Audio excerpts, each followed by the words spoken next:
Buenos días, yo soy el profesor Moisés Sotobajo y este es el curso de Introducción al Cálculo Numérico de Ecuaciones Diferenciales Ordinarias. Bien, tenemos 2 horas que vamos a dedicar a teoría. Comparto pantalla. ¿Pueden verme y oírme bien? ¿Pueden ver mi pantalla?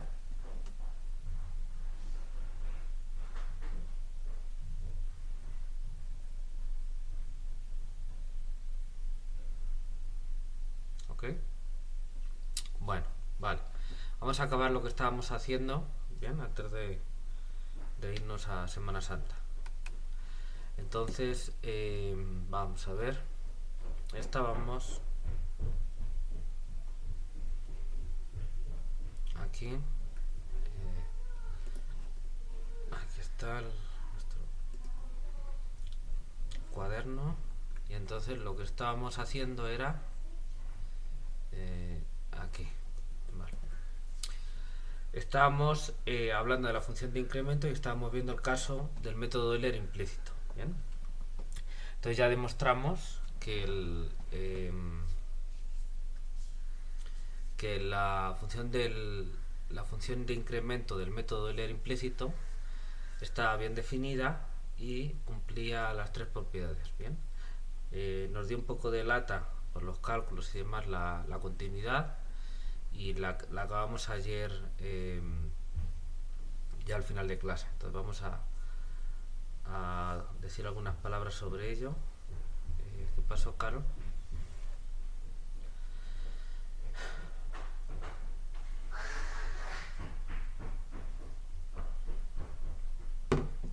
Ah, a ver.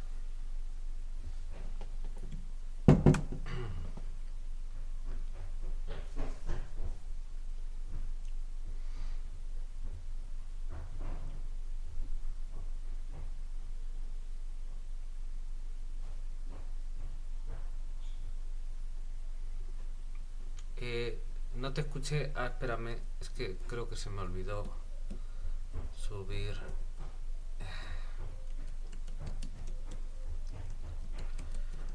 Se me olvidó subir el volumen. Vale. ¿Puedes repetirme, Carol?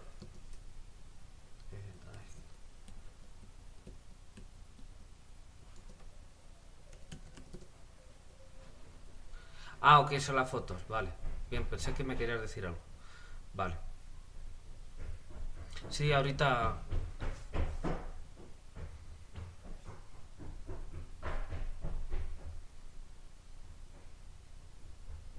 Bueno, ahorita lo vemos. Bien, pues quiero cerrar lo que estábamos viendo ayer. Entonces, sobre la condición de la continuidad de la función de incremento del método Euler explícito.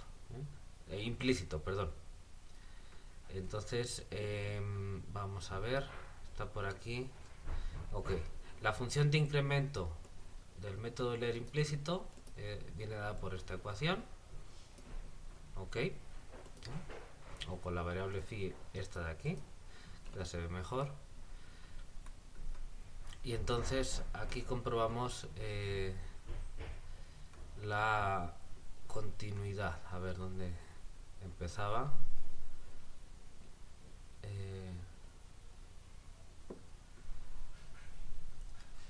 A ver.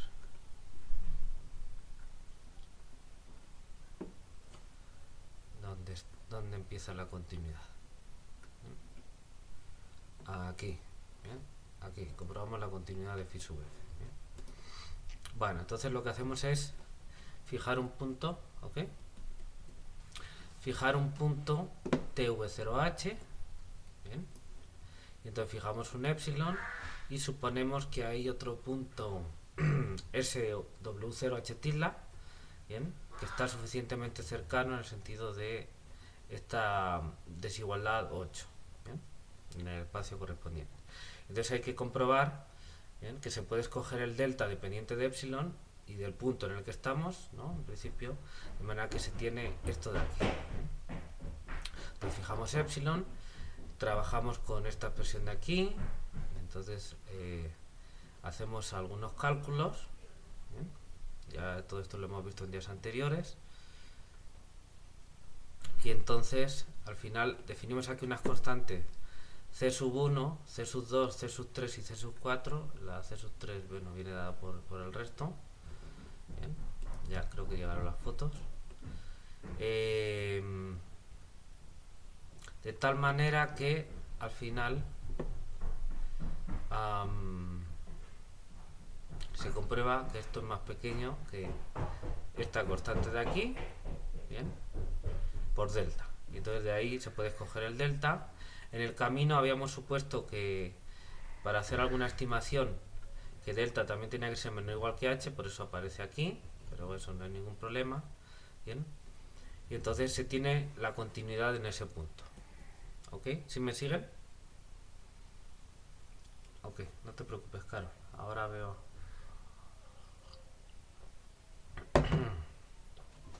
Supongo que las podré descargar sin problema.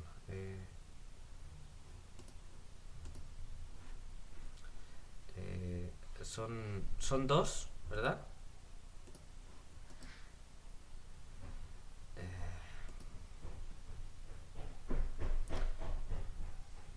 el escritorio, aquí va una y aquí va otra.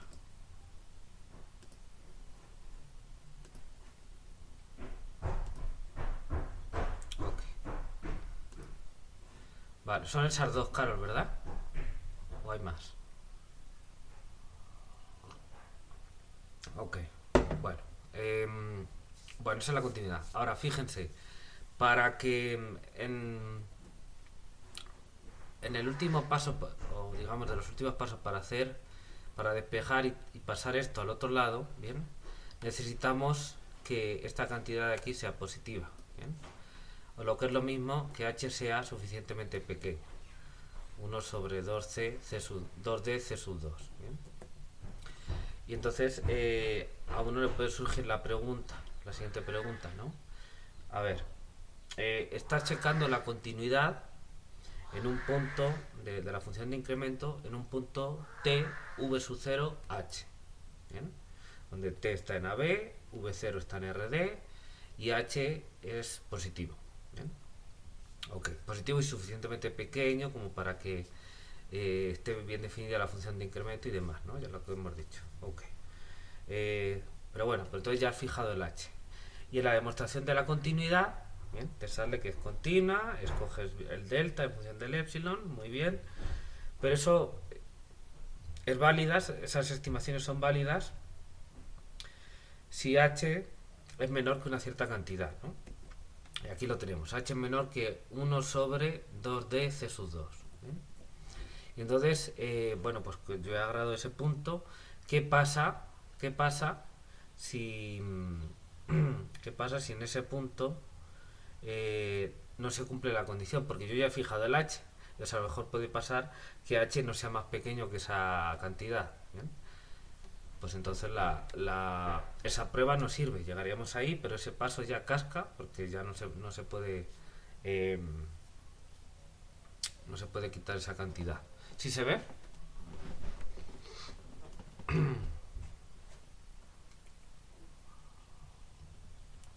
Recuerden que nos salió esa condición para poder despejar esa constante. ¿Eh? Bueno, entonces, bueno, vamos a analizar bien esto. Entonces tenemos 2 y d, que es la dimensión, y un c sub 2. Vamos a ver la expresión del c sub 2. Bien, lo otro es fijo, pues no hay ningún problema. Entonces vamos a ver la expresión de la c sub 2. Entonces la c sub 2 es el máximo para j desde 1 hasta d de la parcial de f con respecto a vj en estos puntos. ¿Bien? Entonces yo fijado t y v0, ¿bien? Bueno, pues esto obviamente depende de h, ¿no? Pero bueno, si h es suficientemente pequeño, ¿bien? T más h está en el entorno de t, obviamente en R, ¿bien? Y si h es pequeño, bueno, pues no sabemos si esto qué valor tendrá. De hecho, esto lo estamos fijando como una constante, ¿no? Pero si h es pequeño y la phi sub f, digamos, está acotada, ¿bien? Por ejemplo, pues esto estará en un entorno de v0. Fíjense que este valor de phi sub f tv0h ¿bien? Lo estamos tomando aquí como otra constante, ¿bien? Entonces uno puede suponer que esto está, desde luego es un valor, que está acotado, me refiero, para distintos valores de h, ¿no? Por lo menos en un entorno de 0. Y entonces esto está multiplicando por h, entonces esto estará en el entorno de v0, ¿bien? Entonces estamos haciendo el máximo de la norma de estas derivadas en un entorno del punto t v0, ¿bien? Entonces lo que puede hacer uno es argumentar para decir, bueno, pues yo tomo como c sub 2 la norma de el máximo de las normas de las parciales de f con respecto a las vj en puntos que están en un entorno de tv0, ¿bien? Porque cuando h esté cercano a 0, pues eso es una, todos esos puntos están cerquita del tv0, como acabamos de decir, ¿bien? Entonces tomo el máximo de todas las derivadas para j desde 1 hasta d, pero también el máximo no solo en ese punto, sino en un entorno, digamos en una bolita en el espacio R correspondiente, RK, el que sea, que esté en el entorno de ese punto. Entonces eso me va a servir, ¿bien?, para ese punto, para h suficientemente pequeño, ¿bien? De manera que yo defino c sub 2 de esa manera, ¿bien? Y entonces pues eso me va a servir para h más pequeño que cierta cantidad, y entonces eso ya lo puedo, el c sub 2, ya una vez que he escrito la prueba, ¿bien?, el c sub 2 yo lo puedo tomar de antemano así, ¿ok? Y entonces ya no necesito poner esa condición, porque, bueno, no necesito cambiar esa condición para cada h, sino que yo empiezo diciendo, bueno, pues tomo un h positivo, pero que además cumpla, ¿dónde está? Que además cumpla que sea más pequeño que 1 sobre 2 de c sub 2. Pero la c sub 2, si la pongo de esta manera, ya no va a depender de h, ¿bien? De manera que si c sub 2 ya no depende de h, pues los h más pequeños que 1 sobre 2 de c sub 2, pues serán los que sean, pero es un entorno de 0, ¿vale? Un entorno a la derecha de 0. Y entonces, pues ya está, todos esos h suficientemente pequeños, yo hago esa prueba, al final cumplo esa condición con esa redefinición de c sub 2 y y entonces tengo que para todos esos puntos que incluyen esos h suficientemente pequeños, pues cumplo esa condición. ¿Ok? ¿Sí se ve?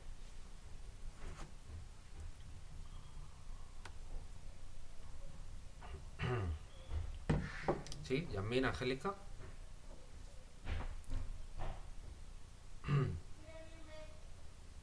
¿Ok? Yasmin. Ok. Vale, muy bien. Bueno, quería comentarles otra versión alternativa que es utilizando para estos resultados sobre la función de incremento del método Euler implícito y en general para funciones de incremento de métodos implícitos. Otro camino alternativo que es utilizando el teorema de la función implícita, ¿bien? Son funciones que vienen dadas de manera implícita, se puede aplicar el teorema, ¿bien? Pero primero quería hablar de todo esto para que vean lo engorroso que puede ser estas comprobaciones, estas propiedades para métodos implícitos, ¿bien? Porque pues, luego muchas veces en muchos libros no se dan estos detalles y uno puede pensar erróneamente pues que ahí no hay nada y esto es sencillito. Bueno, si uno se mete a mirarlo, pues puede haber complicaciones técnicas, ¿bien? De índole técnica, porque los argumentos todos son, como ya he dicho, elementales. Bueno, entonces, a ver, vamos aquí a las notas, vamos a poner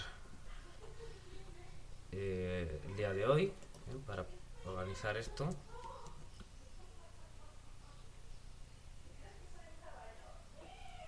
Bien, entonces vamos a poner aquí la fecha. Entonces hoy es viernes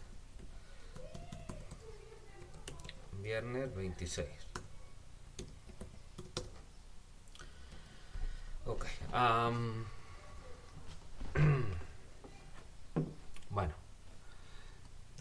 vamos a tomar un enfoque alternativo, para analizar la función de incremento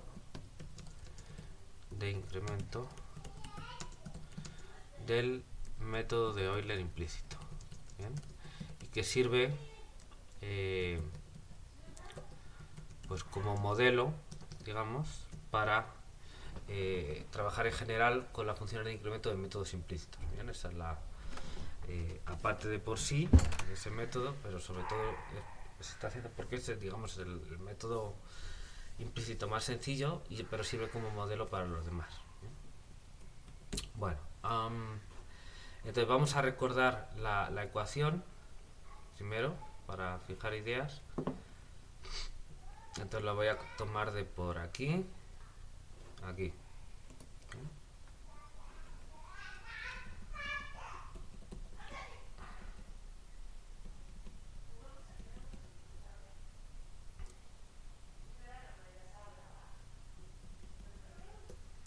Bien, vamos a poner esto, lo voy a copiar y ya. Y esto, bueno, así lo voy a comentar y listo. Bien. Bueno, entonces, aquí está. A ver, hay que redactarlo.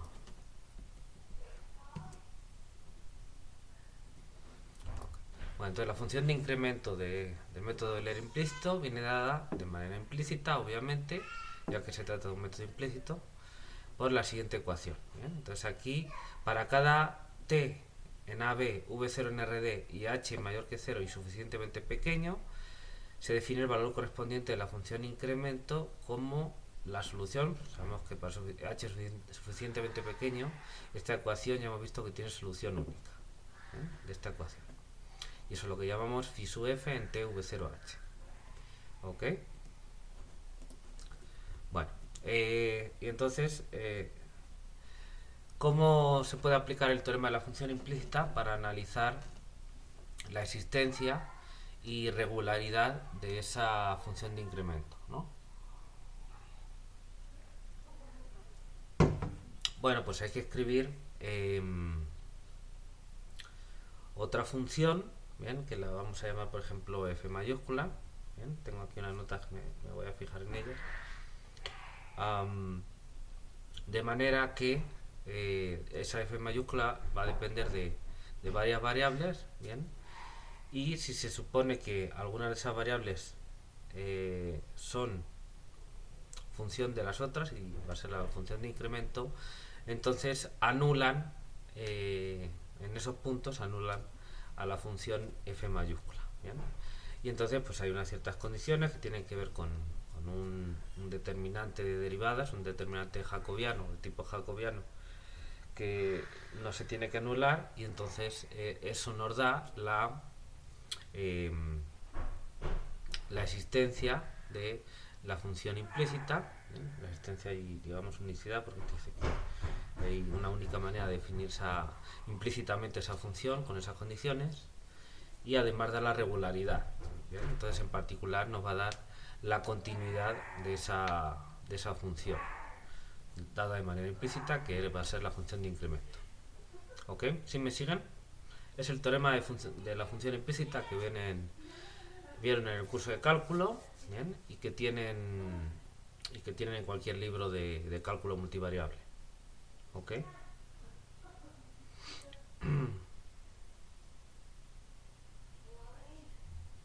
¿De acuerdo?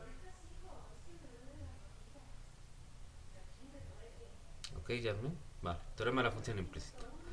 Bueno, pues entonces vamos a escribirlo. A ver, vamos a tomar un enfoque alternativo. Para ello, voy a avisar aquí. Para ello, vamos a utilizar el teorema de la función implícita.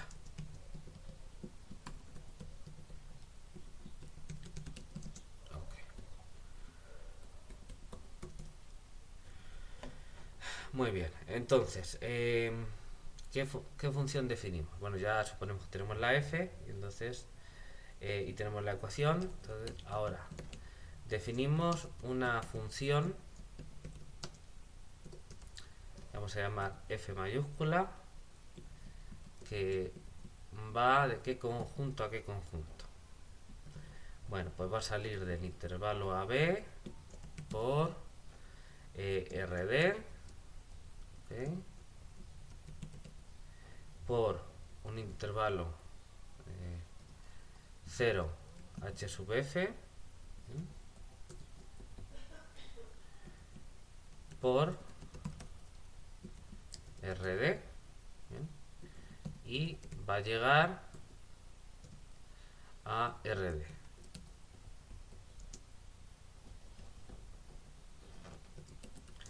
Para cierto, vamos a poner aquí, a ver, para cierto h sub f positivo, ¿bien? Que a determinar, eso luego se va a determinar, definimos esta función. ¿Ok?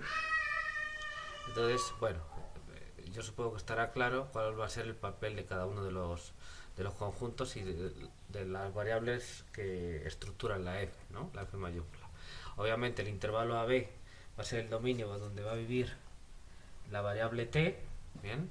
Este RD va a ser para la variable v0, este dominio de aquí va a ser para la variable h, ¿bien? Y este otro RD que estoy añadiendo va a ser para la variable phi, ¿bien? Que vive, phi tiene que ser estar en RD, porque la función de incremento, su rango es un subconjunto de RD, ¿no? Llega a RD. Y llegamos aquí otra vez a RD. ¿Ok? Si se ve, al final lo que tenemos son d ecuaciones escalares, ¿no? Una ecuación vectorial que equivale a d ecuaciones escalares. ¿Sí se ve? Eso es porque la phi o la función de incremento llega a RD. Entonces tenemos d componentes y por lo tanto es equivalente a tener d ecuaciones. Es decir, esta ecuación que define la función de incremento es una ecuación en RD. Fíjense que tanto la f como la phi sub f llegan a RD. Entonces esto es una ecuación vectorial, es decir, de vectores en RD, que equivale a d ecuaciones escalares. ¿Vale? ¿Sí se ve?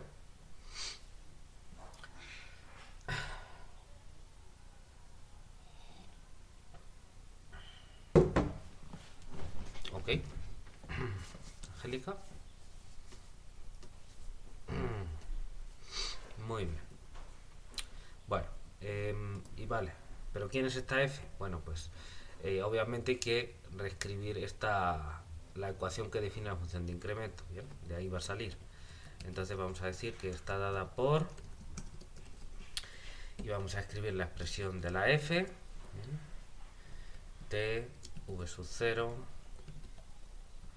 h phi, ¿bien?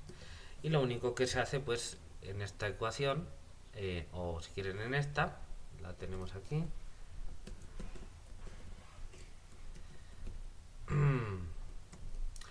pues simplemente se pasa todo a un lado. Entonces pongo phi menos esto, ¿bien? Y aquí voy a poner dónde está cada variable, ¿no? Entonces t está en AB,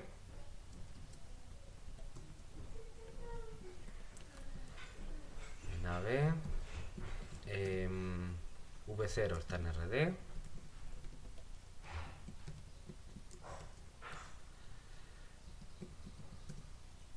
¿qué más? H está en el intervalo 0 h sub f,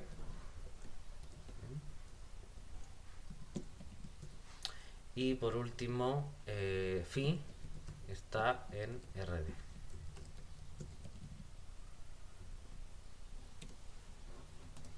Bien, entonces en esta ecuación pasamos por ejemplo todo al otro lado, y lo que quiere decir es que lo que pedimos es que la phi cumpla que phi menos f en t más h v0 más h phi sea igual a 0.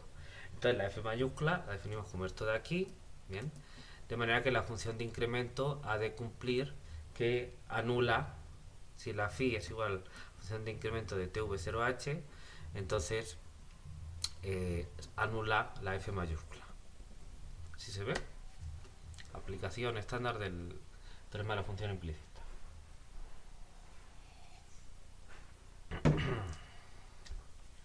¿vale?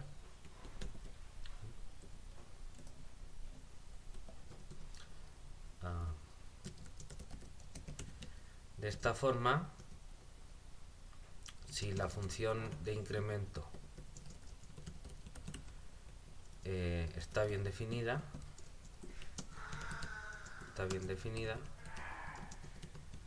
cumplirá que, bien, entonces ponemos esto de aquí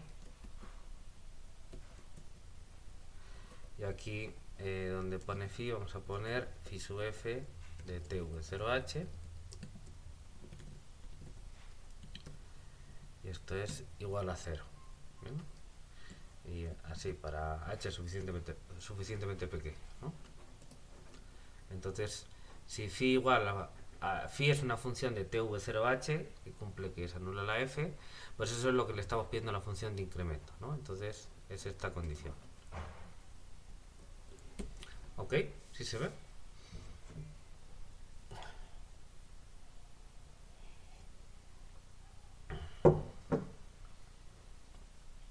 ¿Ok? Vale, muy bien. ¿Qué más? Bueno, regularidad de la f. Bueno, entonces vamos a verificar las hipótesis. Si suponemos que la función f, la función del lado derecho, es C1,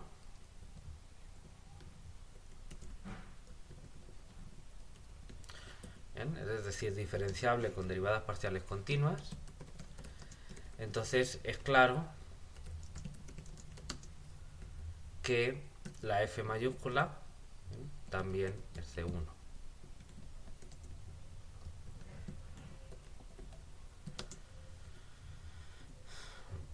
Si f es C1, entonces f mayúscula también es C1. La f mayúscula está definida aquí, entonces pues bueno, la función phi pues aquí no tiene ningún problema, ¿bien?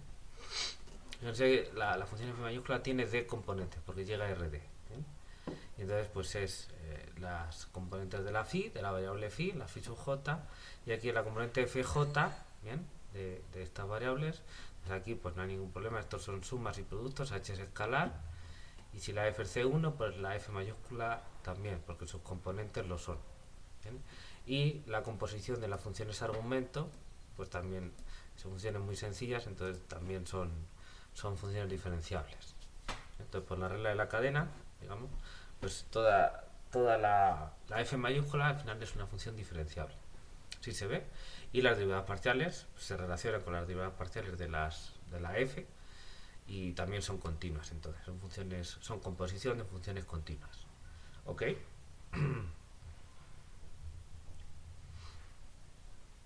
¿Sí está eso claro?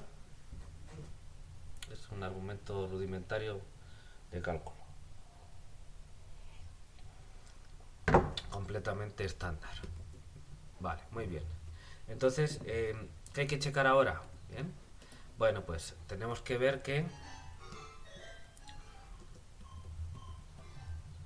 para aplicar el teorema de la función implícita, tenemos que comprobar la condición del determinante no nulo, ¿no? Entonces es la condición de la matriz formada por, vamos a poner aquí un nombre, ¿no? Por ejemplo, de su phi, porque es con respecto a las variables que forman la phi, de la f mayúscula, ¿bien? Obviamente esto es en un punto t v sub 0 h. Entonces, bueno, vamos a poner aquí para h suficientemente pequeño, ¿no? Al menos. Si no se tiene para todos, al menos para suficientemente pequeño. Esto distinto de 0, ha de ser distinto de 0. ¿Dónde? Vamos a explicar qué quiere decir eso de ahí, ¿no? A ver, voy a copiar esto. Bien. donde la matriz de tipo jacobiano, es decir, una matriz de derivadas parciales, jacobiano, viene definida como, y entonces vamos a definirla aquí para que quede claro qué es.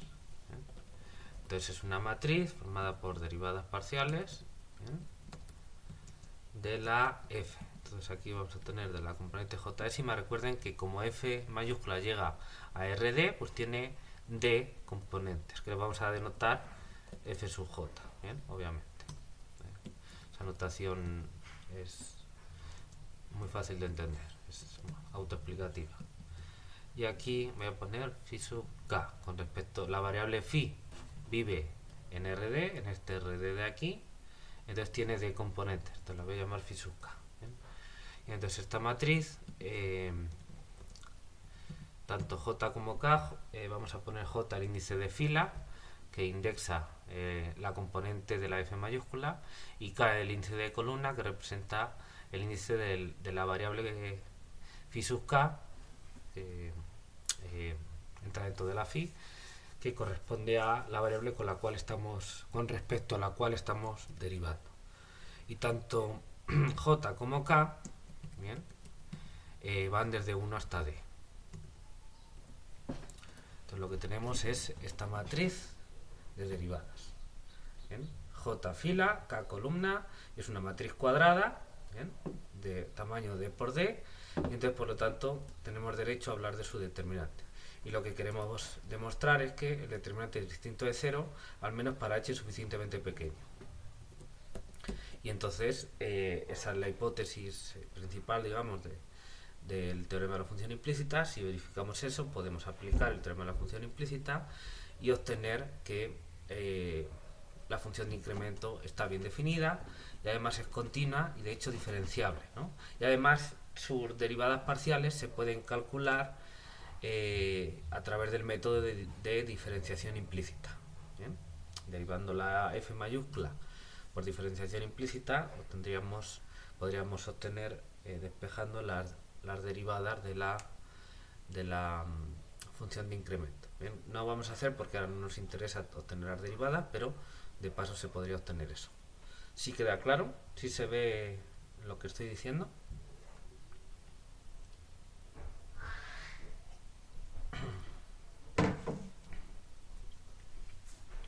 ¿Bien? Angélica, Carol. Bien. Bueno, pues vamos a calcular esas derivadas. Bien. Entonces hay que calcular las derivadas de la f mayúscula con respecto a las phi sub k.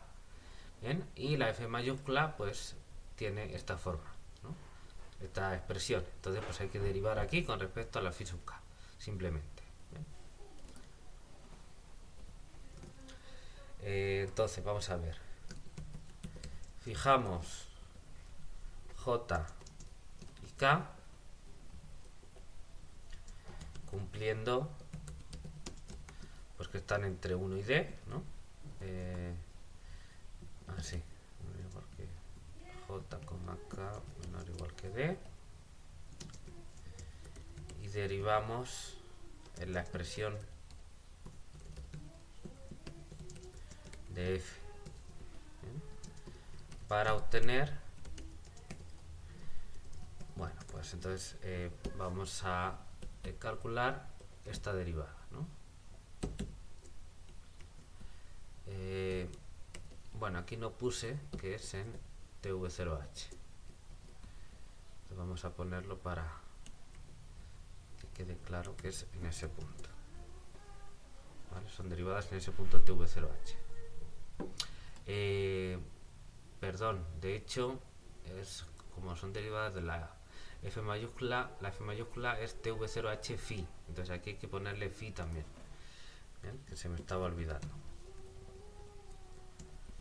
Entonces aquí también hay que ponerle el phi. ¿Vale? Ok, a ver. ¿Ven? Aquí el phi, vale. Un momentito, disculpe.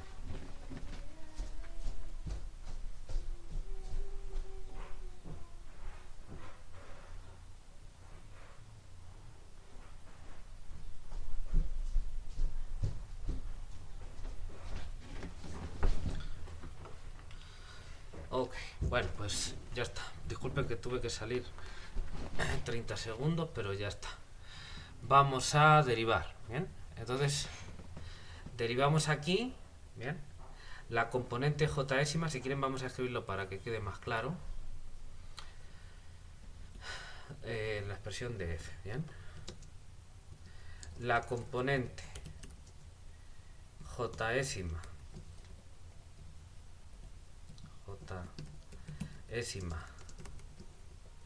de f es, bien, primero vamos a escribirlo, pues f sub j, ¿bien? De tv0h phi, v0h phi, ¿bien? Y eso es igual a, vamos a ver, la expresión de la f la tenemos aquí.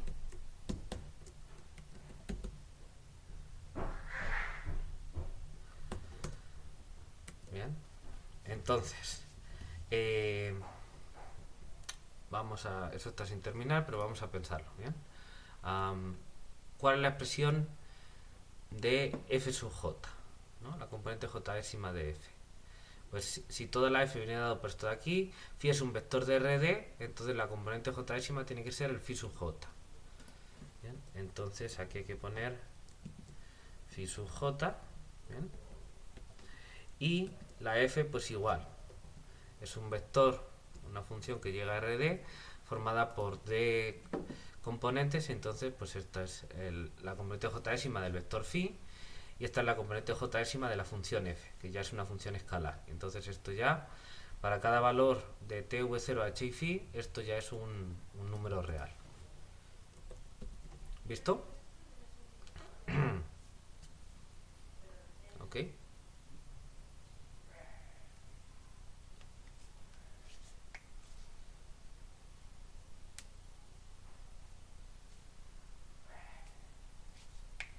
¿Vale? Angélica, ¿sí se ve? Ok. Bueno, pues ahora lo que tenemos que hacer es derivar con respecto a la variable phi sub k. Fíjense que esto es un escalar, esto es un vector de RD, esto es otro escalar y esto es otro vector de RD. Entonces, de este vector de RD, que está formado por las variables phi sub 1, phi sub 2 hasta phi sub d, pues derivamos con respecto a cada una de ellas. Entonces, para cada k igual desde 1 hasta d, derivamos eso con respecto a la variable phi sub k, la variable real phi sub k. Entonces, vamos a poner aquí, entonces... bueno, pues hay que derivar esta expresión, ¿bien? Entonces, derivamos esto con respecto a phi sub k. Entonces, primero, la derivada con respecto a phi sub k de esto menos la derivada con respecto a phi sub k de esto. Vale, la derivada con respecto a phi sub k de phi sub j, pues será 0 cuando j sea distinto de k, ¿bien? Porque son variables distintas, entonces no depende de phi sub k. Y cuando j es igual a k, pues la derivada es 1, ¿bien? Entonces tenemos del primer sumando 0 si j es distinto de k y 1 si j es igual a 1, si j es igual a k, ¿bien? Pues eso es la delta de Kronecker, ¿bien? Que vamos a anotar delta jk como se suele hacer. Entonces es delta jk, que quiere decir 1 si j es igual a k y 0 si j es distinto de k, ¿bien? Y ahora hay que poner la derivada de eso de ahí. Bien, entonces, a ver, déjenme, copio esto. Entonces lo pongo aquí y voy a poner frac, y entonces tengo la derivada de fj con respecto a la variable phi sub k.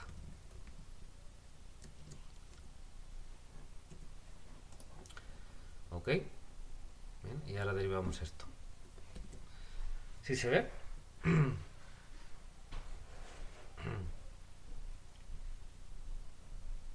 Sí, ¿me sigue?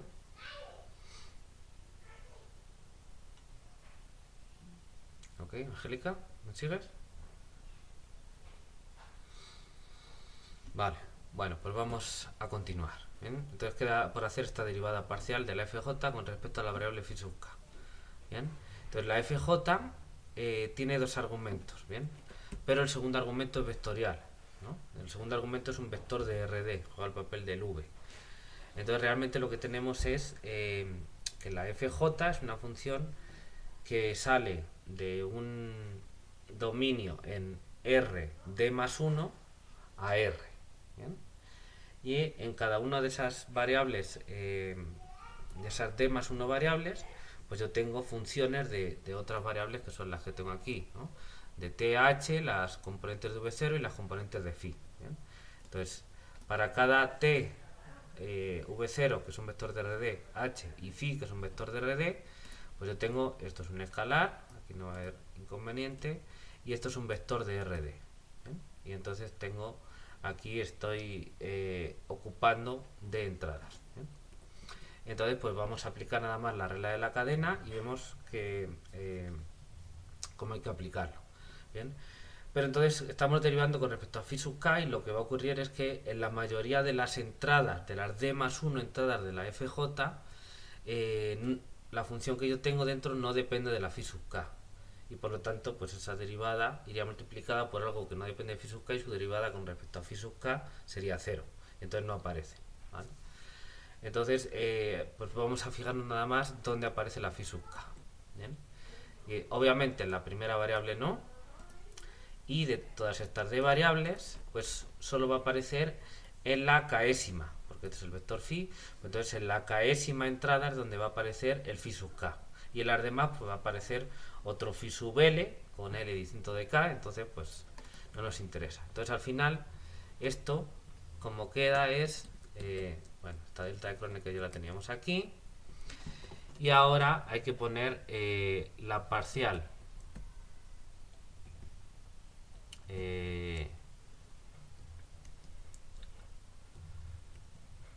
de esto quizá puede liar un poquito porque la FJ no depende de phi sub k, entonces vamos a ponerlo de esta manera, quizá así quede más claro.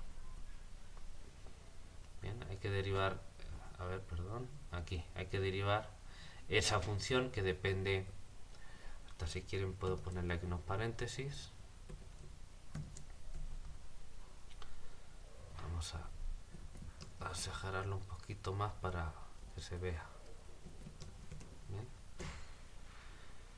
Bien, porque antes podía dar la impresión que era la derivada parcial de FJ con respecto a phi sub k, pero tal y como estamos denotando la FJ no tiene una derivada parcial con respecto a esa variable. Entonces, con respecto a esta variable, de esta función que al final depende de la phi sub k también, ¿bien? Pero no es una derivada parcial. Esta de aquí sí va a ser una derivada parcial, solo que la copié, pero no quiero poner phi sub k, lo que quiero poner es vk.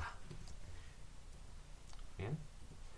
Que es la parcial de la derivada parcial de la FJ con respecto a su variable v sub k, ¿no? Aquí estamos suponiendo que cada una de las FJ tiene d más 1 derivadas parciales. La primera derivada parcial, es decir, la derivada parcial con respecto a la primera variable, que pondríamos con respecto a t, ¿bien?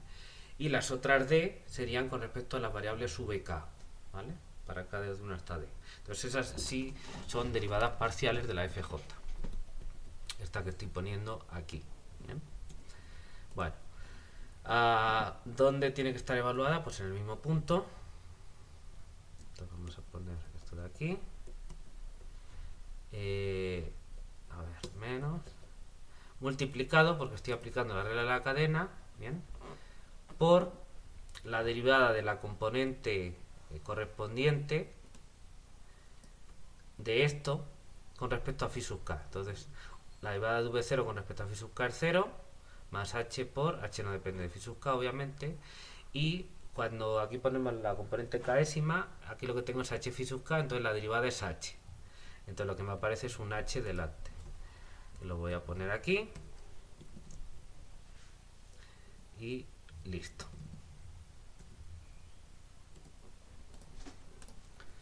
¿Ok? Entonces al final lo que queda es esto de aquí. ¿Bien? Déjenme que compruebo en mis notas y efectivamente eso es lo que sale. ¿Sí se ve?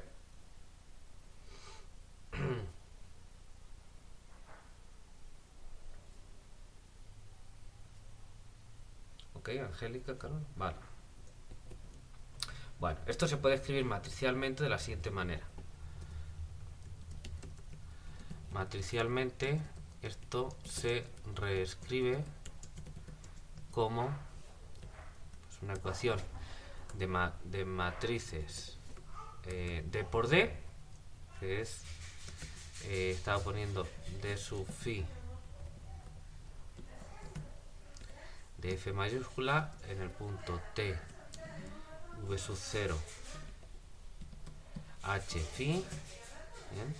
Es igual a, bueno, para fila J y columna K, pues la matriz formada por las delta JK, las delta de Kronecker, es la matriz identidad, ¿bien?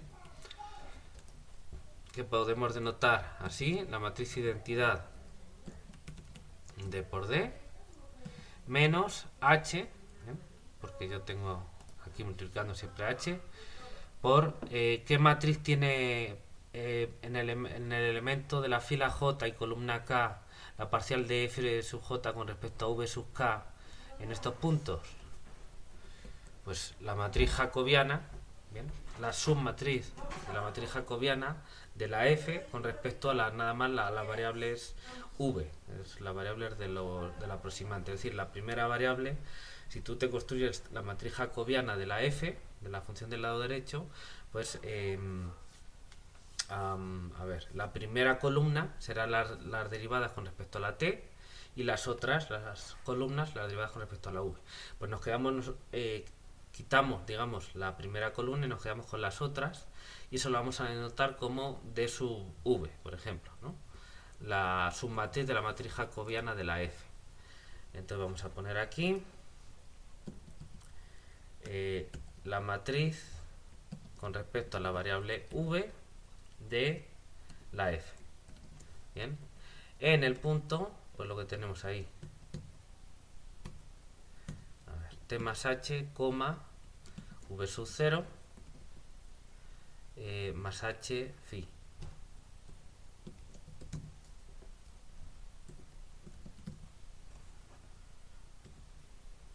Entonces yo creo que esa matriz queda claro. Esta matriz es lo que he dicho y está formada por estas derivadas parciales. ¿Bien? Ok, entonces tanto esto como esto son matrices D por D y entonces esto aquí es esta matriz de D por D. ¿Ok? ¿Sí se ve? Chicas. Ok, vale. Bueno, entonces ahora lo que hay que argumentar es que el determinante de esa matriz es distinto de 0, ¿vale? El determinante de esta matriz, cuyos elementos son estos de aquí, es distinto de 0, ¿bien? Al menos para h suficientemente pequeño, ¿bien? Entonces, pues esa matriz de derivadas de la f, de la función del lado derecho, pues si no me dices quiénes son la f, pues yo no puedo calcular y no puedo saber qué va a salir ahí, ¿bien? Entonces lo que se hace es lo siguiente, ¿bien? Independientemente de cuál sea esa matriz, ¿bien? Si h, mientras que esté, digamos, controlado, que la f es C1, entonces las derivadas parciales son funciones continuas, entonces localmente acotadas, digamos, o sea, sobre un compacto, por ejemplo. Entonces, para h suficientemente pequeño, esa matriz la vamos a tratar como una perturbación de la matriz identidad. Fíjense, esta matriz de aquí, bien, es la matriz identidad D por D, que obviamente tiene determinante 1, menos H por otra matriz. Entonces, si esta matriz no se va mucho, no hace cosas raras, al estar multiplicada por H, cuando H sea pequeño, esto será una matriz con números pequeños, digamos, piénselo así. Entonces le estamos sumando o restando, si quieren, una matriz pequeña a la matriz identidad. Es una perturbación de la matriz identidad. Y de alguna manera el determinante es una aplicación continua, entonces definiéndolo adecuadamente, pues sí, tiene continuidad. Entonces si el determinante de la matriz de identidad es 1, el determinante de esa perturbación, si la perturbación está cerca de la identidad, pues uno espera que el determinante esté cerquita de 1 y por lo tanto sea distinto de 0. Básicamente esa es la idea. ¿Sí se ve?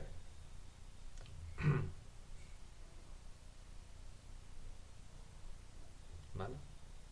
Ahí no se puede hacer otra cosa porque pues no te vas a poner a desarrollar el determinante de por D general que tiene esa forma. Te va a salir un formulón que no vas a saber qué hacer con él, te vas a volver loco, ¿vale? Entonces vamos a seguir este camino. Bueno, entonces para estudiar el determinante,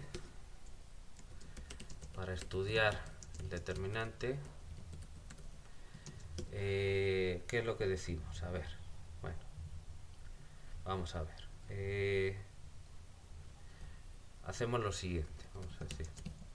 Hacemos lo siguiente.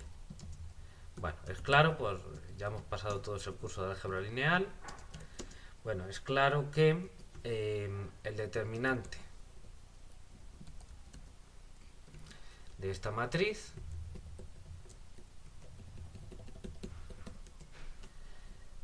será igual a 0, que es lo que queremos ver que no pasa, si solamente si existe un vector, vamos a ponerlo por ejemplo omega. ¿Bien? Omega que está en el espacio RD menos el 0, ¿no? Porque vamos a decir que es un autovector de autovalor 0, pero claro, el 0 no me sirve, o sea, un vector no trivial, tal que pues está en el núcleo de esta aplicación, ¿no? Entonces, de otra manera, si quieren matricialmente, que esta matriz por omega es igual al vector 0. ¿Bien? O lo que es lo mismo, ¿bien? O lo que es lo mismo que omega, vamos a ponerlo aquí, voy a poner, necesito esta matriz, ¿no? H por esto de aquí. Lo que es lo mismo, H por D por omega es igual a omega. Bien, ahora vamos a verlo. Entonces fíjense, a ver. Entonces es claro que queremos ver que el determinante de esta matriz es distinto de 0. Bien, entonces hacemos lo siguiente. Este determinante es igual a 0, pues sabemos del curso de álgebra lineal, este determinante es igual a 0 si solo si el núcleo de esta aplicación lineal o de esta matriz es no trivial. ¿Bien? ¿Están de acuerdo? El núcleo de esa aplicación no lineal o de esa matriz es distinto, es no trivial, es distinto del espacio 0. ¿Ok? Es decir, que hay algún vector, algún autovector asociado al autovalor 0. ¿Bien? O sea, que va al 0. ¿Vale? Entonces lo que estoy diciendo es, pues si solo si existe un autovector omega, que obviamente tiene que ser no trivial, porque claro que el 0 siempre va al 0, entonces no trivial, tal que esta aplicación manda el omega al 0. O lo que es lo mismo, puesto que esto de aquí es esto, pues entonces esto aplicado en omega es la identidad aplicada en omega, que es omega, menos h por esto de omega. Entonces, si esto tiene que ser igual a 0, paso esto al otro lado y lo que me queda es que h, es que se me cortó, vamos a ponerlo si quieren como ecuación y se va a ver mejor.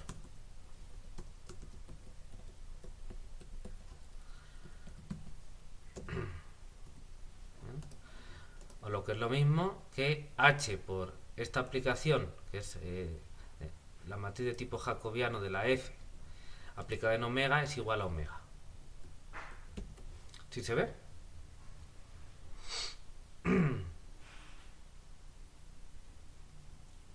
¿Ok? Vale. Bueno, vamos a ver que si h, ahora lo que vamos a decir es que, bueno, pues esta matriz hará lo que le haga a omega, pero si h es pequeño, pues esto al final va a ser pequeño y no va a poder ser tan grande como omega. Entonces lo vamos a medir por tamaños, vamos a utilizar estimaciones, entonces vamos a poner normas en RD, ¿vale? Entonces hacemos lo siguiente. Ahora bien, se tiene que... Bueno, pues entonces vamos a estimar la norma de esto para cualquier vector omega. ¿Bien? Entonces lo que decimos es que esto es obviamente,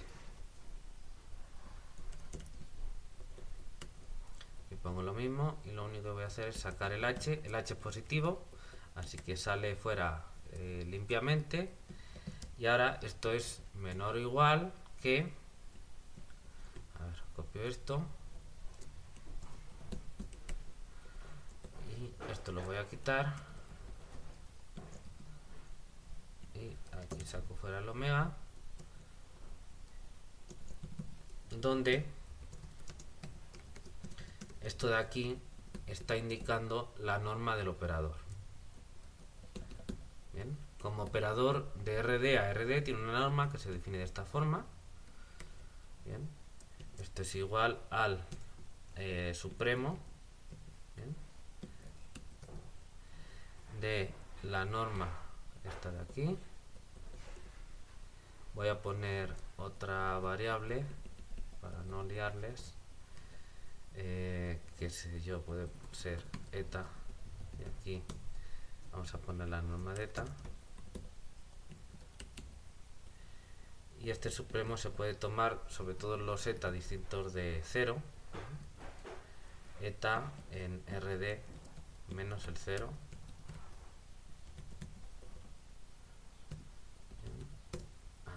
aquí es la norma como operador de RD en RD, operador lineal.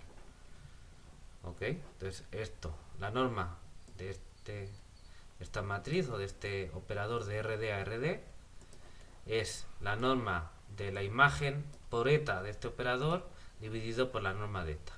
Bien, para, obviamente si eta es 0, la norma es 0 y entonces esto no tiene sentido. Quitando ese, pues este cociente es un cociente de dos números no negativos, el de abajo positivo, y entonces pues el supremo de eso. Bien. Entonces, obviamente de esta definición es claro que se tiene, bueno, aquí simplemente sacamos el h, y por esta definición es claro que se tiene esta desigualdad de aquí. Tiene que ser obvio. ¿Ok? Que se ve, de la propia definición de eso sale. O si quiere uno puede suponer omega, norma de omega igual a 1, lo que sea, eso no va a ser problema. Vale. Entonces, ¿qué es lo que decimos? Bueno, pues simplemente decimos que si esto es más pequeño que 1, es decir, entonces, si h es más, obviamente positivo, es más pequeño que, vamos a poner aquí esta norma,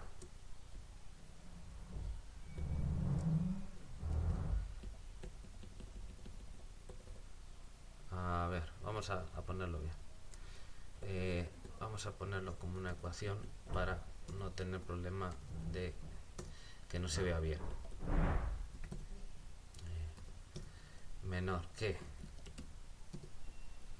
1, entonces aquí vamos a poner esto de aquí.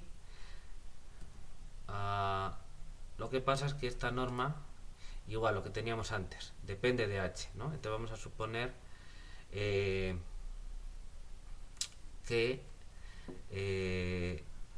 vamos a ver, esto quiero que sea más pequeño que 1, entonces h es más pequeño que 1 sobre esto, y a poner una cota más grande, entonces vamos a poner el ínfimo, ¿no? Entonces vamos a poner aquí el ínfimo, bien,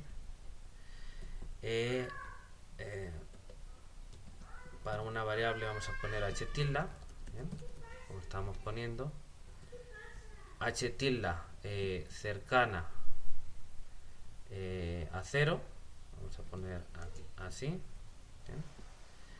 Y aquí ponemos h tilde,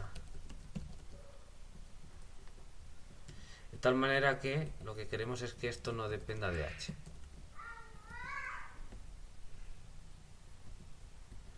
Ok,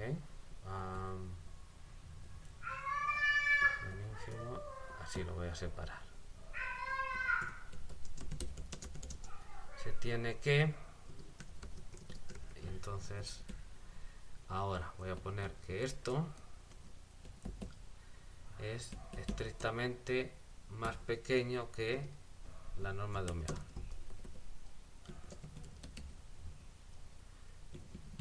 Y en consecuencia, pues se tiene que es lo que queremos ver, pues esto de aquí lo voy a copiar y ya.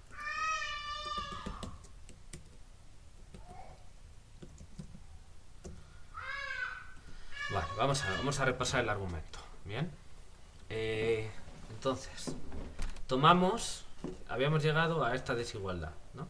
Donde esta norma de aquí se entiende como este valor de aquí. Entonces a partir de ahí es obvio que se tiene esta última desigualdad. Bueno, tomamos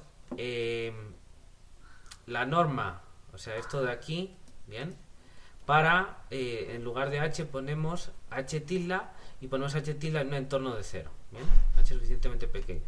Y vamos a suponer que este ínfimo es positivo, ¿no? Obviamente aquí hay que suponer, a ver dónde está, aquí.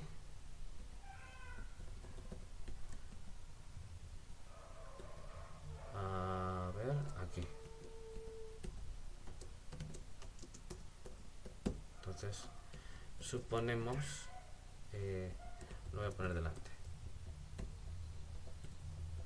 Entonces, si suponemos que este ínfimo, vale, así, es positivo, se tiene que si h más pequeño que esto, a ver, ahora sí. Entonces, suponemos que este ínfimo, ¿bien?, es para un cierto t y un v0, y h, este ínfimo sobre h más pequeño que un cierto valor dado, si este ínfimo es positivo, lo cual depende, pues, de las propiedades de esta matriz de tipo jacobiano de la función del lado derecho cerca del punto tv0, ¿no? Esa es la idea. Entonces, fíjense, estamos imponiendo una condición sobre las derivadas parciales de la función del lado derecho con respecto a las variables vk, bien, en un entorno del punto tv0, porque cuando estamos tomando h en un entorno de 0, pues lo que quiere decir es eso, que estamos mirando en un entorno del punto tv0 esas derivadas parciales, esa submatriz de tipo jacobiano. ¿Sí se ve?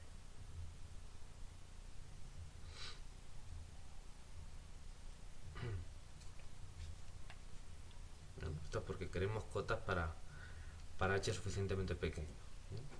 Entonces, si esto es positivo, pues esto tiene sentido, y si h es más pequeño que esto de aquí, ¿bien?, entonces se tendrá, obviamente, que, porque estoy tomando h más pequeño que esto para poder decir que h por esta norma, bien, que en este caso sí depende también de h, pues eso será más pequeño que el supremo de todo esto de aquí, bien, y entonces esto será más pequeño que 1. Esto es tomar, aquí necesito tomar el ínfimo, déjenme pensar, ya que el ínfimo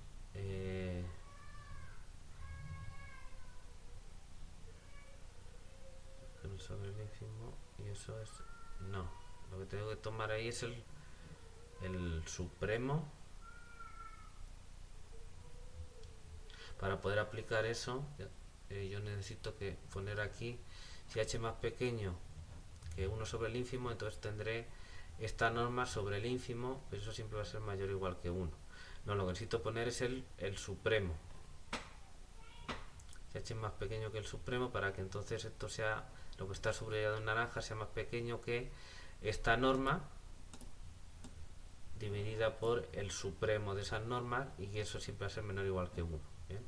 Entonces, no, aquí tengo que poner el supremo, perdón. El supremo, ¿verdad? Que se me hace que eso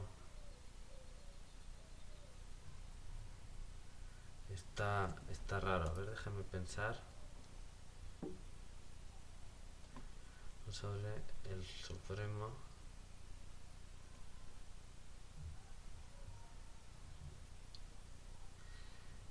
entonces en particular, como este va a ser más grande que el ínfimo, eso será todavía más h, por eso de ahí será más pequeño que h por el supremo. Y eso.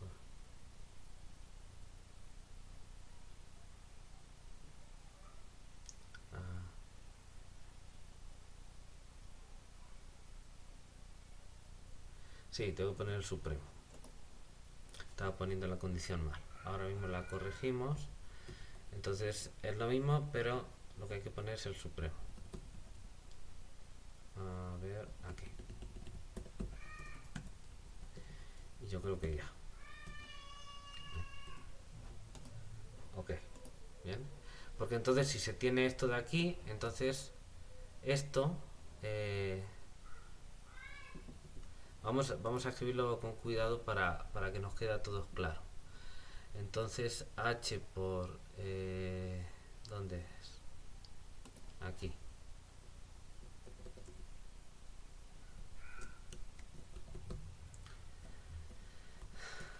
Y por tanto... y aquí ponemos en consecuencia y listo. Y aquí vamos a poner esta aplicación. Entonces esto sería menor o igual que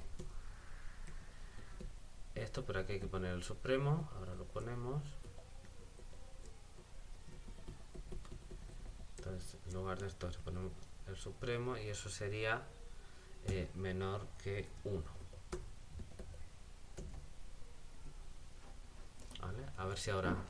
Entonces si tenemos esta condición de aquí, bien, con ese supremo positivo, entonces se tiene que h por esta norma, que es lo que me aparece aquí, es lo que yo quiero estimar, quiero que sea más pequeño que 1.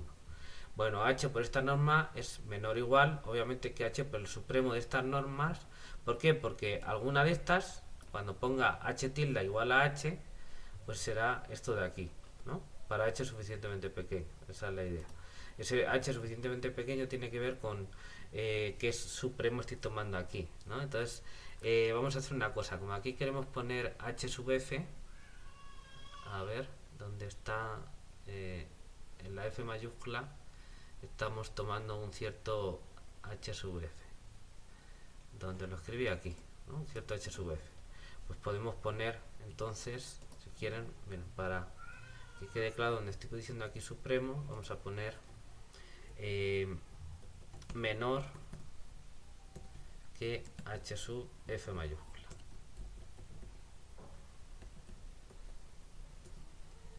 Para cierto h sub f, y entonces lo que le pedimos al h sub f, obviamente positivo, es eso, que tiene que... Entonces aquí vamos a poner menor que h sub f, obviamente positivo, ¿no? H siempre es positivo.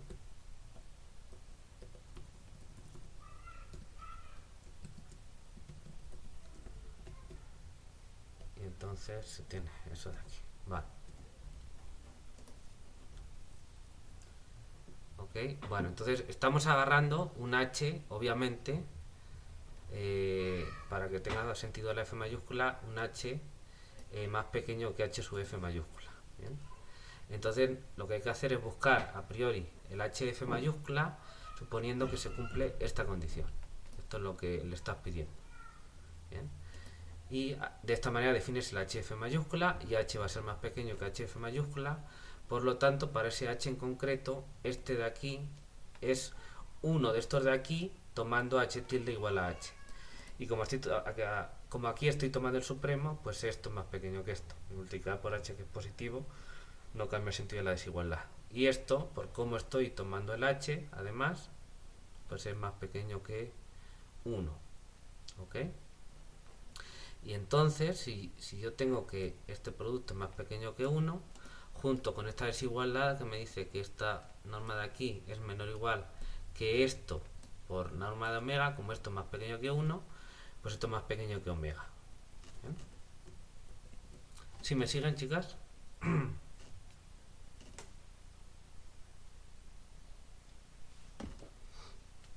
¿Entendido? Ok, vale. Bueno, entonces Y ahora, si esto es más pequeño que omega, fíjense, si yo estoy diciendo lo que habíamos dicho antes, que el determinante de esta matriz es igual a 0, si solo si tenemos un vector omega en R de menos el 0 que cumple que esto es igual a esto, ¿bien? Y ahora yo estoy diciendo que para h suficientemente pequeño, la norma de lo que está a la izquierda, ¿bien?, es menor estrictamente que la norma de lo que está a la derecha, que es omega. Con lo cual, estos dos vectores de RD no pueden ser iguales, porque uno tiene norma más pequeña que el otro. Si fueran iguales, tendrían la misma norma. ¿Sí se ve?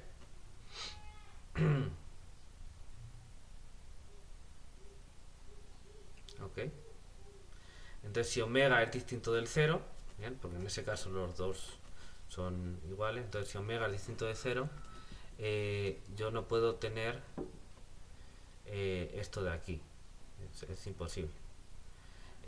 ¿Dónde está la hipótesis que omega es hasta ahí? Eso puede ser aquí. ¿Bien?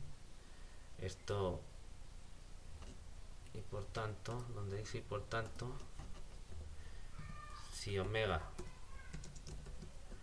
es un vector de RD, eso ya lo habíamos dicho, pero que no es nulo, no es el vector 0,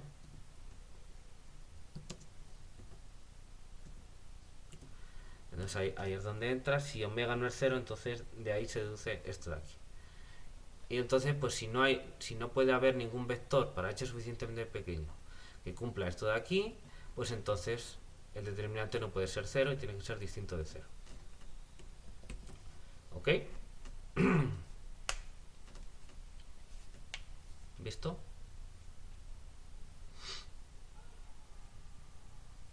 ¿Vale? ¿Ok? Va, muy bien. Recuerden que definíamos esto, lo voy a poner como una ecuación para que se vea más claro, para resaltarlo más.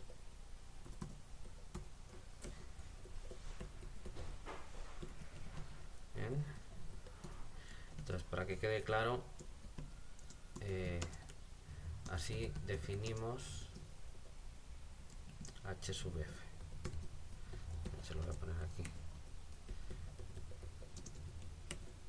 Vale.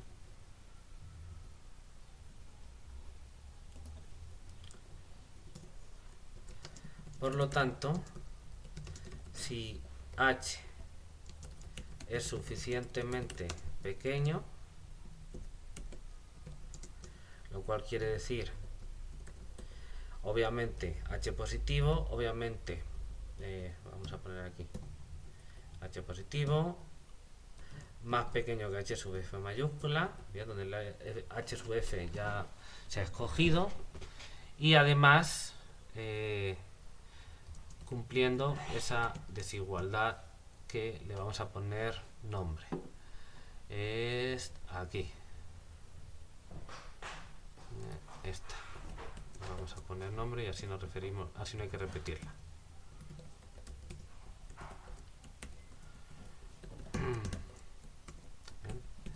¿A qué le pondremos?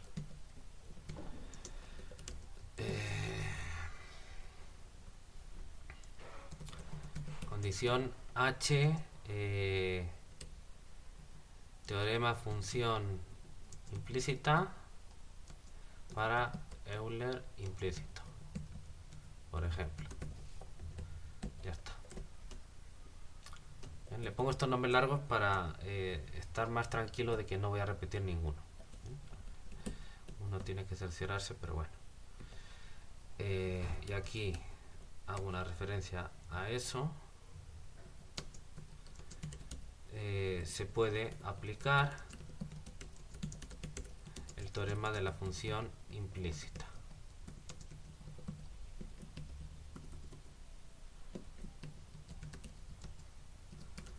En consecuencia, bueno, antes de seguir, tengo que ejecutar otra vez. Bueno, entonces si h es suficientemente pequeño, ¿qué quiere decir?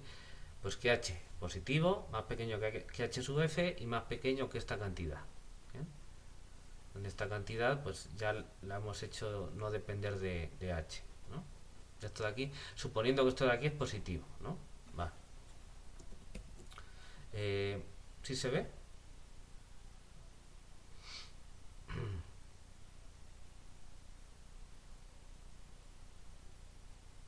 ¿Se ve, chicas? Ok, vale, muy bien. Vale, pues entonces se aplica el teorema de la función implícita y la consecuencia es que la función de incremento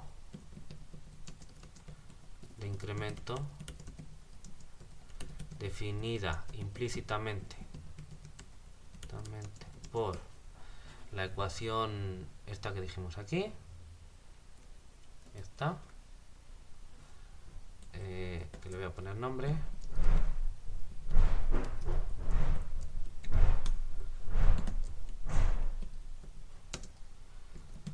label,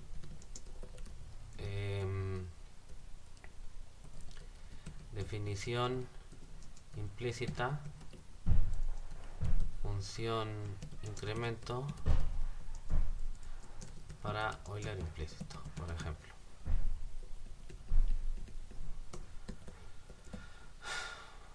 Copiamos esto.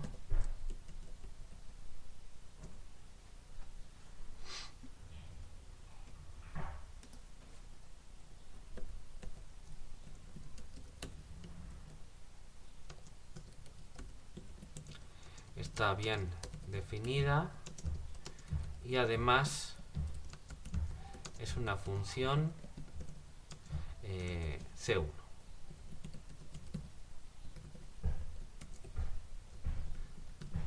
Bien, y obviamente y en particular continua. ¿No? Si es diferenciable, por supuesto que tiene que ser continua. Bien. La función de incremento viene dada de manera implícita por la ecuación 10, que es esta de aquí, ¿no? En términos de las ecuaciones que dan la f mayúscula. Por eso definimos implícitamente la función de incremento. Pues eso es lo que hemos estado viendo. ¿Sí se ve?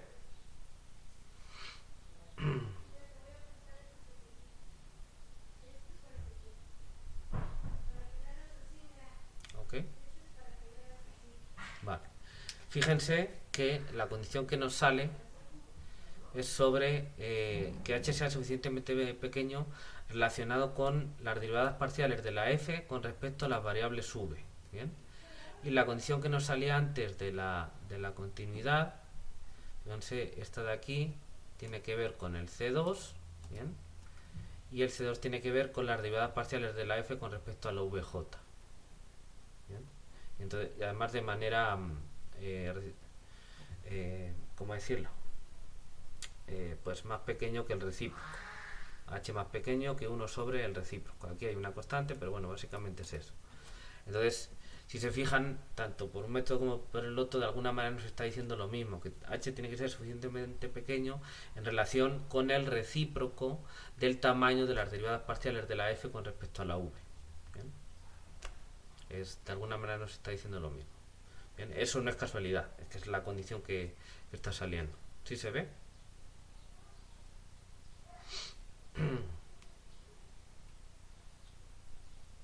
Yasmín, Angélica.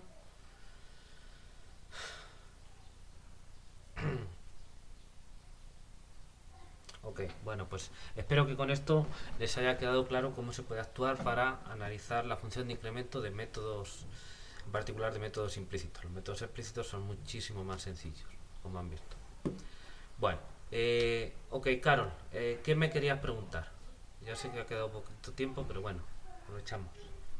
Si quieres abro, a ver, déjame bajar esto.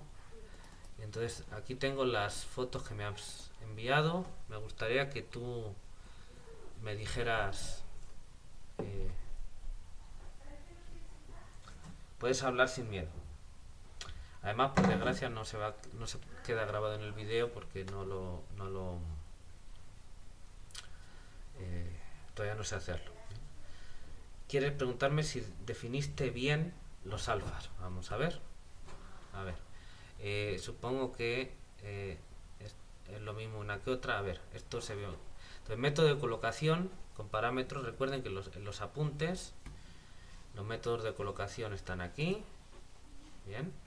Y entonces, como ejemplos, vimos dos métodos que están dados en el ejercicio 31 y 32. ¿Bien? O las ecuaciones 262 a 264. Entonces, bueno, tú preguntas con los alfas que es método de un paso, k igual a 1, solo un nodo de colocación que tiene el valor c sub 1 igual a 1 medio. Entonces el que te está refiriendo es este de aquí, el del ejercicio 31. Bien. Me dices que viste un error, no te preocupes, suele pasar, pero bueno, ahora lo vemos. Entonces la recurrencia viene dada por u sub n más 1 igual a u sub n más h alfa n, más h alfa n, donde alfa n viene dado por f en t sub n más h medios, coma, u sub n más h medios alfa n. U sub n más h medios alfa n. ¿Bien? La recurrencia de este método es u sub n más 1 igual a u sub n más h alfa n. Cuidado que este alfa n lo pusiste así como más chiquito, más abajito, yo lo pondría porque si no parece un subíndice de la h, ¿vale? Entonces escríbelo más arriba. ¿Qué me decías, Carol? Le puse k igual a 2 y era k igual a 1. Sí, en este caso tienes k mayúscula igual a 1, que es un paso, el método de un solo paso, y k minúscula igual a 1 porque tienes un nodo de colocación, nada más, ¿vale? Los dos son igual a 1, en cualquier caso. Entonces dices que le pusiste k igual a 2 porque este método es, no es de dos pasos, es de un solo paso porque tú tienes un más 1 y un. Bien, entonces de un pasas a un más 1. Te confundiste con el de arriba. ¿Cuál es el de arriba? Porque este también es de un solo paso. Y bueno, este que tiene estos dos parámetros de colocación 0 y 1 resulta ser el método del trapecio, ¿vale? K igual a 2, pero K minúscula, ¿vale? Entonces cuidado con eso que acabas de escribir. Entonces no es que sea de dos pasos, ¿vale? Es de un solo paso, el de arriba es el método del trapecio, es de un solo paso pero con dos nodos de colocación, ¿vale?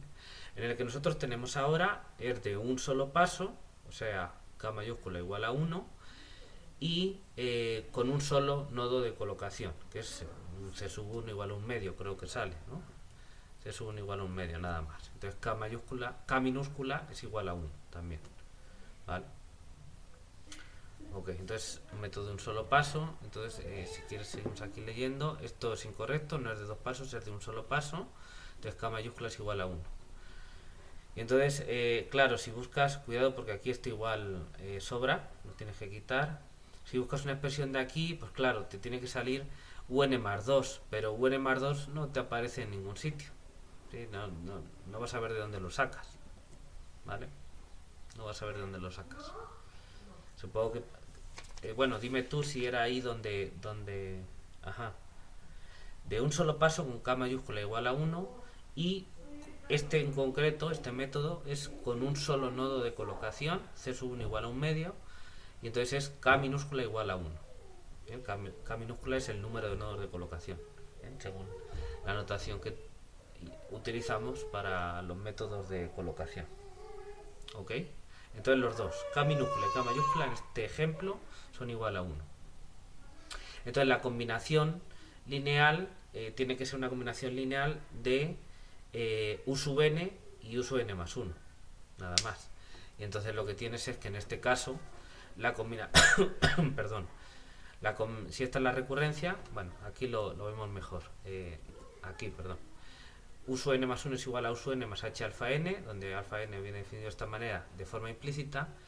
Pues la combinación lineal va a ser u sub n más 1 menos u sub n, como en los métodos de Euler explícito y Euler implícito que hemos visto, igual. Entonces un coeficiente es 1 y el otro es menos 1. De hecho, pues tal y como están definidos, que está definido de esta manera, pues será que alfa 1 es igual a 1 y alfa 0, que está de aquí, será igual a menos 1, ¿vale? 1 y menos 1. Como como salía en el método Euler explícito e implícito, porque tiene la misma forma. La forma u sub n más 1 más u sub n igual a h por algo. Y como tiene esa misma forma, la combinación lineal es la misma y entonces los alfa n, cuidado, porque aquí no me estoy refiriendo por alfa n a este de aquí. ¿Bien? Me estoy refiriendo a los coeficientes de la combinación lineal. Por desgracia los estamos llamando igual, pero bueno.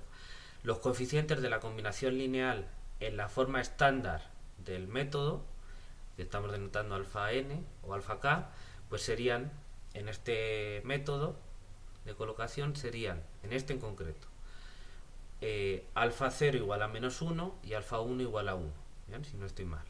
Y la función de incremento, bueno, pues si esto tiene que ser igual u sub n más 1 menos u sub n igual a h por la función de incremento, pues ¿quién es la función de incremento? Pues alfa n. Entonces, en este caso, para este método de colocación, con este parámetro, la función de incremento es este alfa n que me sale aquí, ¿bien? Porque pues aparece aquí. Entonces, la phi sub f de t v0 h sería igual a f, función del lado derecho, evaluada en t más h medios, coma, v más h medios, phi sub f de t v0h, ¿no? Aquí, tanto aquí como aquí, se sustituye la expresión de la función de incremento, o sea, phi sub f en t v0h. ¿Sí se ve, chicas? Sobre todo tú, Carlos, que era quien tenía la duda. Ok. Entonces, pues visto de otra manera, ya se ve, está cantado, ¿bien? Que en este método de colocación, este alfa n misterioso no es otra cosa que la función de incremento del método. ¿Bien? Se denotó alfa n por ponerle alguna letra. En eso no importa. Entonces ese alfa n misterioso que sale ahí es la función de incremento del método, de hecho. Y ahí está escrita la recurrencia, en la ecuación 263. ¿Vale? ¿Ok?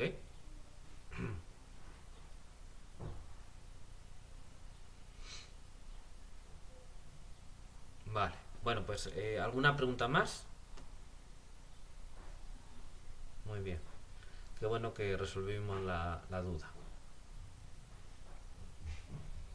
Bueno, entonces, ¿alguna duda más? ¿Alguna pregunta más que tengan? ¿O están felices? ¿Están felices o están tristes? Imagino que felices porque nos vamos de vacaciones, ¿verdad? Entonces van a estar sin verme una semana. Eso supongo que les hará felices. De hecho, sobre eso les quería preguntar. A ver, aquí tengo el calendario. La siguiente semana es la semana del lunes 29 al domingo 4. ¿Bien? No sé, ¿ustedes saben si esa semana hay clases? ¿O cómo? A ver, de hecho, bueno, cierro esto. Vamos a ver. Aquí, calendario 2021 BOAP.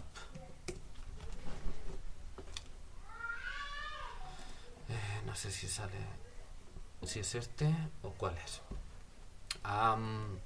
¿Saben ustedes cuál es? Porque siempre me lío. Si es el cuatrimestral o cuál es. O el semestral. Semestral, ¿verdad? Me estaba diciendo Carol, creo. Semestral. Entonces, es la semana del 29 al 4, ¿no? 29 de marzo al 4 de abril. Entonces aquí está marzo. Entonces son festivos. ¿Dónde está la leyenda? Aquí, vacaciones, ¿no? Aquí dice vacaciones. 29, 30, 31. Y esto es suspensión de labores. Pues son estos mismos huecos, ¿no? No, 1, 2 y 3. Entonces, justo esa semana son vacaciones y suspensión de labores y se reanuda entonces el día 5 de abril. ¿Bien? Ok. Híjole. Ya no sé dónde le di. Vale, ahí. Entonces, efectivamente, hasta el martes 6 de abril no nos veríamos. ¿Es correcto?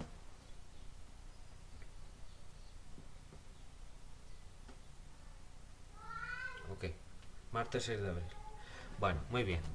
Entonces ya les aviso, les voy a poner luego la práctica en Google Classroom. Todo esto, las notas y todo eso, hoy lo voy a poner ya para que quede ahí colgado.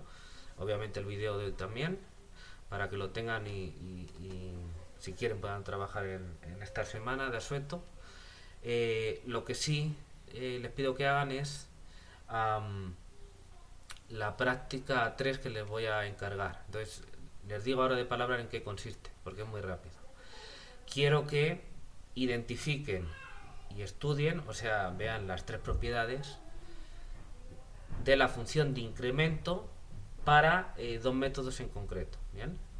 Entonces ya hemos visto nosotros el ejemplo de con todo el análisis del método Euler explícito y Euler implícito. Bien, entonces quiero que me hagan todo eso para el método de Taylor de orden 2. Bien, en dimensión arbitraria eso no cambia mucho. Entonces en dimensión D el método de Taylor de orden 2, que como es un método explícito, pues será parecido a lo que hicimos para Euler explícito, solo que aparecen ahí algunas derivadas de la f, nada más, derivadas parciales. ¿Bien? Entonces que hagan esos cálculos, pero no debe ser demasiado complicado. Y también del siguiente método,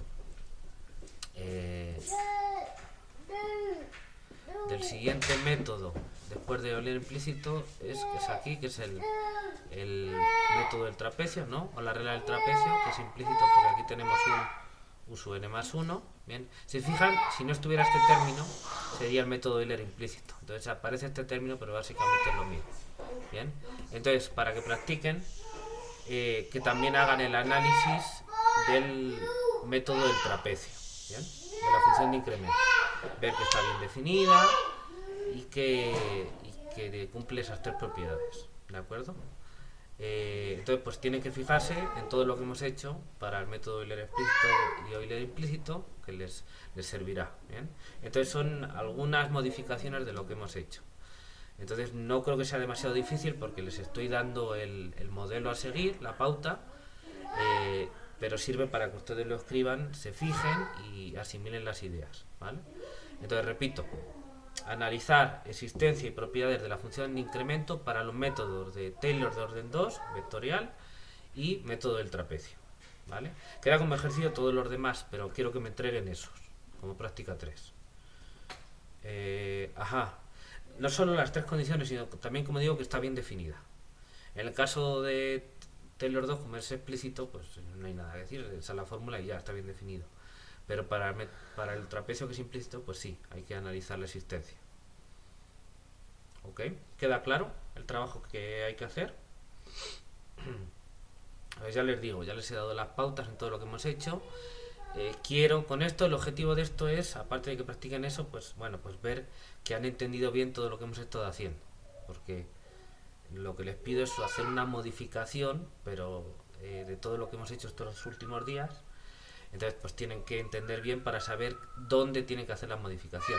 Entonces para eso tienen que mirarlo bien y pensarlo y asimilarlo, ¿vale? ¿Ok?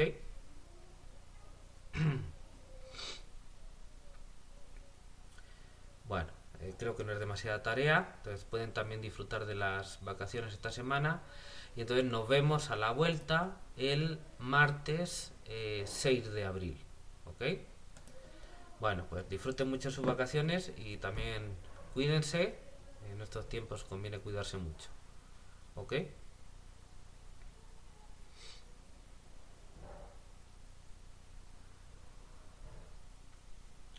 Muy bien, pues nos vemos a la vuelta.